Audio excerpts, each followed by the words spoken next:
하루를 여는 말씀과 멜로디. 높은 뜻 하늘교회 아침 예배. 6월 24일 수요일입니다. 오늘 함께 보실 말씀은 요나서 4장 1절부터 11절입니다. 먼저 말씀을 듣습니다.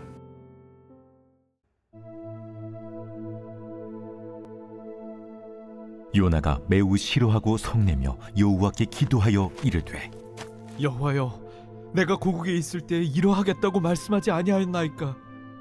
그러므로 내가 빨리 다시스로 도망하였사오니 주께서는 은혜로우시며 자비로우시며 노하기를 더디하시며 인애가 크시사 뜻을 돌이켜 재앙을 내리지 아니하시는 하나님이신 줄을 내가 알았음이니이다. 여호와여, 원하건대 이제 내 생명을 거두어 가소서. 사는 것보다 죽는 것이 내게 나음이니이다. 하니 여호와께서 이르시되, 네가 성내는 것이 옳으냐? 하시니라. 요나가 성읍에서 나가서 그 성읍 동쪽에 앉아 거기서 자기를 위하여 초막을 짓고 그 성읍에 무슨 일이 일어나는가를 보려고 그 그늘 아래에 앉았더라. 하나님 여호와께서 박농쿨을 예비하사 요나를 가리게 하셨으니 이는 그의 머리를 위하여 그늘이 지게 하며 그의 괴로움을 면하게 하려 하심이었더라. 요나가 박농쿨로 말미암아 크게 기뻐하였더니 하나님이 벌레를 예비하사 이튿날 새벽에 그 박농쿨을 갉아먹게 하심에 시드니라. 해가 뜰 때에 하나님이 뜨거운 동풍을 예비하셨고 해는 요나의 머리에 쪼임에 요나가 혼미하여 스스로 죽기를 구하여 이르되, 사는 것보다 죽는 것이 내게 나으니이다. 하니라. 하나님이 요나에게 이르시되, 네가 이 박농쿨로 말미암아 성내는 것이 어찌 옳으냐? 내가 성내어 죽기까지 할지라도 옳으니이다. 네가 수고도 아니하였고 재배도 아니하였고 하룻밤에 났다가 하룻밤에 말라버린 이 박농쿨을 아꼈거든. 하물며 이 큰 성읍 니느웨에는 좌우를 분별하지 못하는 자가 12만 명이요 가축도 많이 있나니 내가 어찌 아끼지 아니하겠느냐? 하시니라.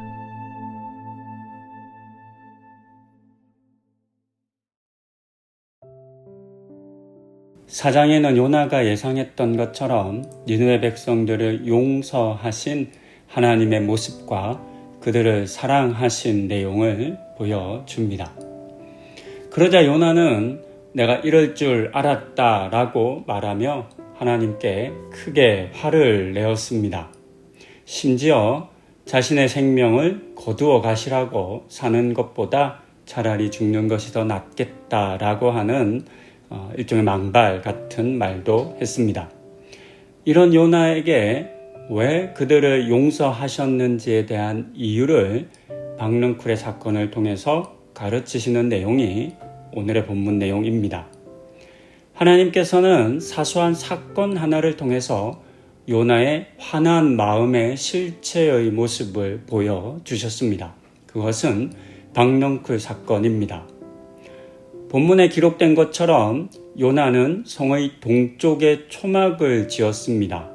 이유는 성에 어떤 일들이 일어나는지를 지켜보기 위함이었습니다. 하나님의 심판이 내려지기를 바라는 마음을 포기하지 않았던 요나의 마음을 읽을 수 있는 장면이기도 합니다. 그런데 요나가 급히 지은 초막은 나뭇가지들을 주워와 대충 지은 것이었기 때문에 하늘에서 내려쬐는 뜨거운 햇볕을 다 가려주지는 못했습니다. 그때 하나님께서는 박농쿨을 나게 하셔서 초막을 덮게 하셨습니다. 그 덕분에 그늘이 생겼습니다. 이 박농쿨로 말미암아 요나는 더위를 피하는 큰 기쁨을 누리게 됩니다. 하지만 다음 날에는 하나님께서 벌레를 보내서 이 박농쿨을 갉아먹게 하는 일이 일어납니다. 그 때문에 요나에게 내리쬐던 햇볕을 가릴 수 있는 것이 아무것도 없었습니다. 더하여 하나님께서는 동풍까지도 불게 하셔서 그를 더 덥게 하셨습니다. 결국 요나는 뜨겁게 내려지는 햇볕에 탈진하고 말았고 이번에도 차라리 죽는 것이 낫겠다라고 하는 말을 했습니다. 박넝쿨이 사라져서 뜨거운 태양의 열기를 받아야 하는 것에 그만 화가 났기 때문입니다. 이 지점에서 우리는 요나가 박넝쿨이 원래 자신의 것이냐, 원래 자신을 위해 있었던 것처럼 당연하게 여기고 있음을 알 수 있습니다. 하지만 실제로 요나가 박넝쿨을 위해서 한 일은 아무것도 없었습니다. 자신이 심고 키운 것도 아니었습니다. 그런데 그럼에도 불구하고 이 박넝쿨을 지금 너무나도 아끼고 또 사랑하고 있었습니다.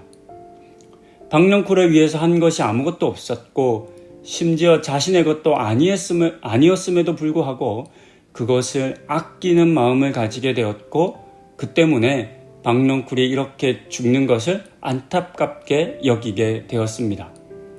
바로 이 같은 요나의 박넝쿨을 소중하게 여기고 아끼는 이 마음을 하나님께서는 드러내시고 니느웨 백성들을 향한 용서의 마음이 바로 이런 하나님의 마음이다 라고 하는 사실을 가르치시고 있습니다. 본문에서 우리는 요나의 기쁨이 어디에 있었는지 그리고 그의 싫어함과 화냄이 어디에 있었는지를 보아야 합니다. 그는 자기가 키우지도 않고 기르지도 않고 그랬던 박넝쿨을 아끼고 사랑하고 그것을 기뻐했지만 반면 수많은 사람들이 용서를 받고 구원을 얻는 것에 대해서는 기뻐하지 않았습니다. 오히려 그것을 싫어했고 하나님께 화를 내었습니다.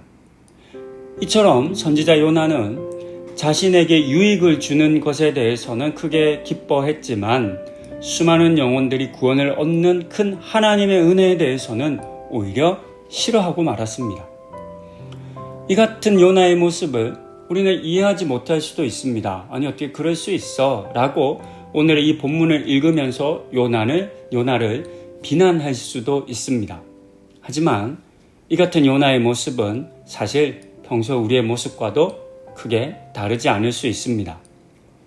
타인의 고통에 무감각하고 자신의 고통에만 민감하다면 요나와 오늘의 나는 결코 다르지 않을 것이기 때문입니다. 오늘 우리는 무엇에 기뻐하고 무엇에 또 화를 내는지를 잘 살펴보아야 하겠습니다.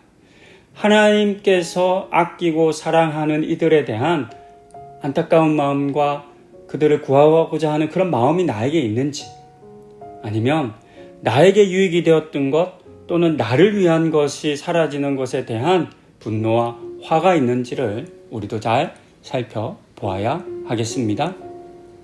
그리고 오늘의 본문 속 하나님의 마음, 즉 사람을 아끼고 소중히 여기는 그 마음을 우리도 소중히 여기고 또 품어야 할 것입니다.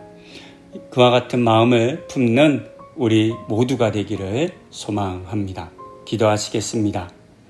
하나님, 박넝쿨을 아끼고 소중히 여겼던 그 요나의 마음이 오늘 우리의 마음인 것을 깨닫게 됩니다. 나에게 도움이 되고 나에게 유익이 되고 그래서 나한테 소중하기 때문에 그것이 사라지고 그것이 없어지는 것에 대해서는 화를 내지만 그러나 타인의 고통에 대해서는 무감각하고 그들을 외면하고 무시하는 우리의 모습을 돌이켜 살피게 하여 주시고 우리에게도 하나님의 마음 불쌍히 여기고 긍휼히 여기고 사랑하는 마음을 우리 모두에게도 허락하여 주시옵소서. 이 모든 말씀 우리 주 예수 그리스도의 이름으로 기도드립니다. 아멘.